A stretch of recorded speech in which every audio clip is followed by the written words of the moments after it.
Zimbabwean President Robert Mugabe, second right, stands with Defense Forces Commander General Constantino Chiwenga, R., and South African envoys at the State House in Harare. Zimbabwean President Robert Mugabe has refused to resign after meeting generals who have seized control of the country, as sources suggested the veteran leader was buying time to negotiate his exit. The talks in Harare on Thursday come after soldiers this week put Mugabe under house arrest, took over state TV and blockaded main roads in a stunning turnaround for the 93-year-old leader who has ruled the country with an iron fist since 1980. Mugabe's motorcade took him from his private residence to the State House for the talks, which were also attended by envoys from the Southern African Development Community, SADC, regional bloc.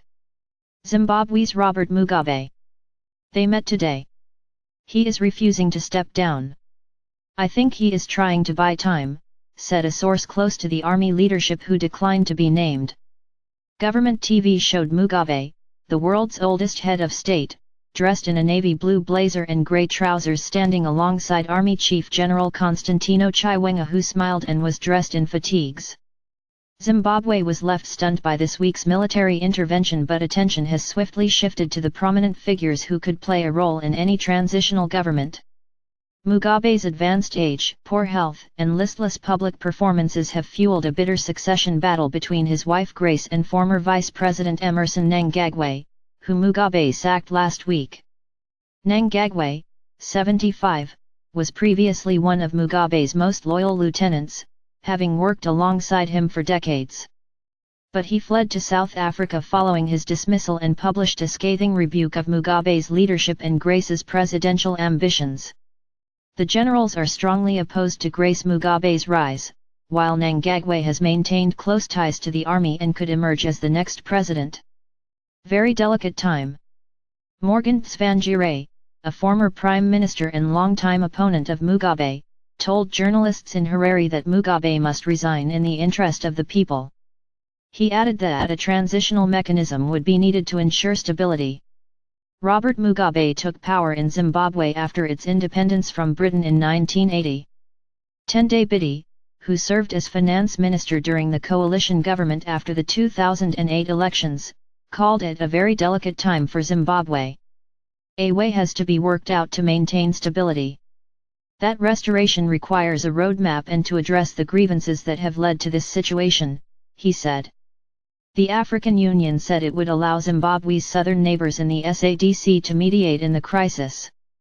Smail Chergui, the O Commissioner for Peace and Security, said Africa was putting its faith in the efforts of the SADC, noting that its envoys had been able to meet Mugabe, after talks in Washington.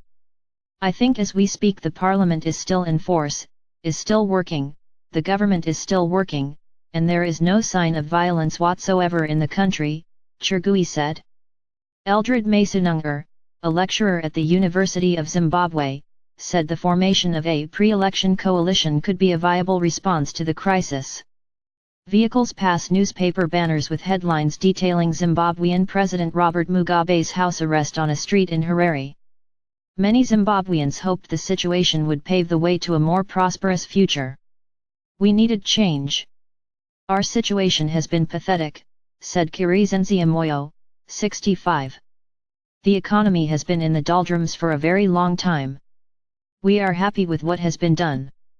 State TV said a graduation ceremony at a university where Mugabe is the chancellor would proceed as planned on Friday morning, although it was unclear if the veteran leader would attend.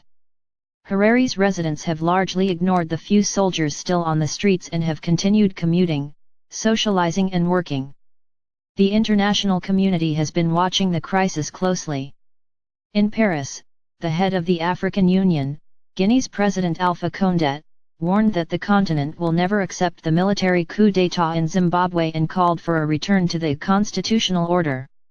Problems need to be resolved politically by the ZANU-PF party and not with an intervention by the army, added Condé. Meeting in Botswana, the SADC called for an emergency regional summit to help resolve the crisis, urging Zimbabwe to settle the political challenges through peaceful means. Britain, Zimbabwe's former colonial ruler, demanded that elections scheduled for 2018 go ahead.